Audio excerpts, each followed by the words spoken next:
श्रीमद् भागवत गीता का 12वां अध्याय भक्ति योग के नाम से प्रसिद्ध है। इस अध्याय में भगवान श्री कृष्ण ने भक्ति योग की महिमा का वर्णन किया है और भक्तों के लिए मार्गदर्शन प्रदान किया है।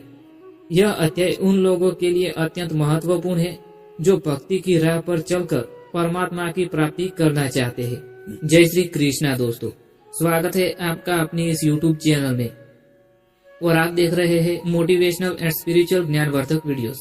दोस्तों, आज के इस नए वीडियो में हम आपको श्रीमद् भगवत गीता के 12वें अध्याय जिसका नाम है भक्ति योग का महिमा और लाभ समझाने वाले हैं, जिसे अच्छे से सुनना और समझना। और यह वीडियो अपने दोस्तों के साथ, अपने परिवारजनों के साथ शेयर करें ताकि भगवान श्री कृष्ण द्वारा दिया गया यह दिव्य ज्ञान उनको भी मिल सके। तो चलिए शुरू करते हैं। भक्ति योग का पहला महत्व है भक्ति योग सर्वोत्तम मार्ग। अर्जुन के प्रश्न के उत्तर में भगवान श्री कृष्ण बताते हैं कि साकार सगुण भक्ति ही सर्वश्रेष्ठ मार्ग है। जो भक्त प्रेम और श्रद्धा से भगवान का भजन करता है वह उन्हें शीघ्र ही प्राप्त कर सकता है। दूसरा महत्व है सहज और सुलभ मार्ग। अन्य योग साधनाओं की तुलना में भक्ति योग अधिक सरल और सहज है, जिसमें केवल श्रद्धा, प्रेम और समर्पण की आवश्यकता होती है। न तो कठोर तपस्या करनी पड़ती है और न ही कठिन मानसिक ध्यान देना पड़ता है। तीसरा महत्व है ईश्वर की कृपा प्राप्त होती है। जो भक्त अपने संपूर्ण भाव से भगवान श्री कृष्ण की आराधना करता है उसे भगवान की कृपा शीघ्र ही प्राप्त होती है। वह स्वयं भक्त की चिंता करते हैं और उसे संसार के दुखों से मुक्त कर देते हैं। चौथा लाभ और महत्व है भय और शोक से मुक्ति। जो व्यक्ति भगवान के शरणागत में होता है उसे किसी भी प्रकार का भय नहीं रहता है। मृत्यु का भी भय समाप्त हो जाता है क्योंकि वह भगवान के धाम में जाने के लिए आश्वस्त हो जाता है। पांचवा लाभ और महत्व है मोक्ष की प्राप्ति। भक्ति योग के द्वारा साधकों को मोक्ष की प्राप्ति होती है। वह पुनः जन्म मरण के चक्र से मुक्त हो जाते हैं और परम धाम को प्राप्त करते हैं। भक्ति योग के प्रकार और विशेषता। साकार और निराकार भक्ति का भेद। अर्जुन के प्रश्न के उत्तर में भगवान बताते हैं कि साकार भक्ति करना आसान है जबकि निराकार ब्रह्म की उपासना कठिन है। भगवान श्री कृष्ण सगुण रूप से सुलभ है, इसलिए वे अपने भक्तों के लिए साकार भक्ति को श्रेष्ठ बताते हैं। दूसरी विशेषता है श्रद्धा और प्रेम का महत्व। केवल ज्ञान और योग से भगवान तक पहुंचना कठिन है, लेकिन यदि कोई श्रद्धा और प्रेम पूर्वक भगवान की भक्ति करता है तो वह बहुत ही शीघ्र उन्हें प्राप्त कर सकता है। तीसरी विशेषता है भक्त के गुण।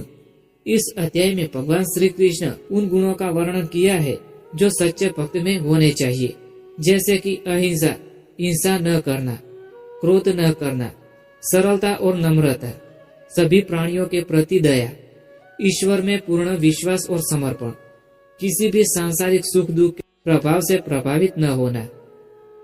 सर्वोत्तम भक्त कौन है?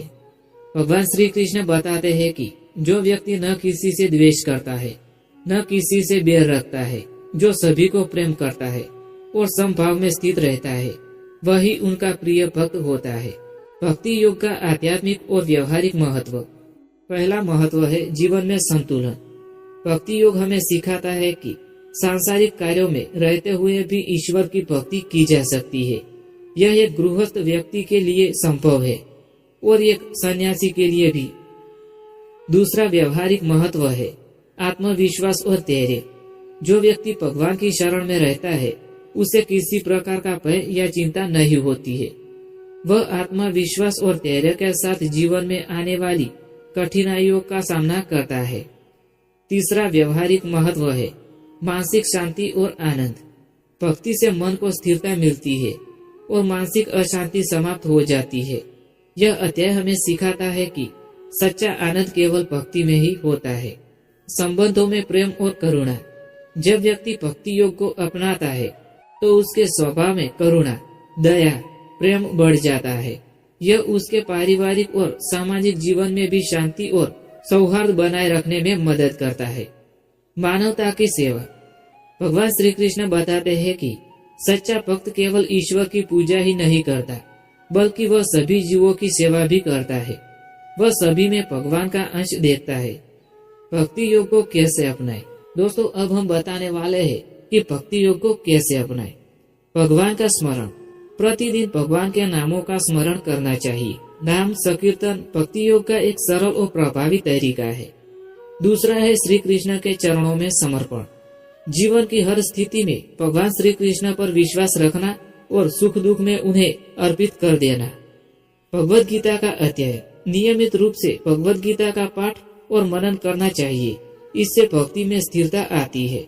चौथा है संतों और सत्संग का महत्व। भक्ति योग में उन्नति के लिए सत्संग अत्यंत आवश्यक है। संत महापुरुषों की संगति में भक्त को मार्गदर्शन और प्रेरणा मिलती है। पांचवा है अहंकार का त्याग। भक्त को अपने अहंकार का त्याग करना चाहिए और हर कार्य को भगवान की सेवा के रूप में करना चाहिए। दोस्तों, श्रीमद् भगवद गीता का 12वां अध्याय भक्ति योग सर्वोत्तम मार्ग है। यह अध्याय न केवल आध्यात्मिक उन्नति का मार्ग दिखाता है, बल्कि जीवन को सुखमय और शांतिपूर्ण भी बनाता है। भगवान श्री कृष्ण स्वयं कहते हैं कि जो उनके बताए मार्ग पर चलता है वह उनके प्रिय भक्त बन जाता है और अंत में उन्हें प्राप्त कर लेता है। भक्ति योग हमें सिखाता है कि हमें केवल भगवान श्री कृष्ण की शरण में रहकर प्रेम और श्रद्धा से उनकी आराधना करनी चाहिए। ऐसा करने से जीवन के सभी दुख समाप्त हो जाते हैं और अंत में आत्मा को परम शांति और मोक्ष की प्राप्ति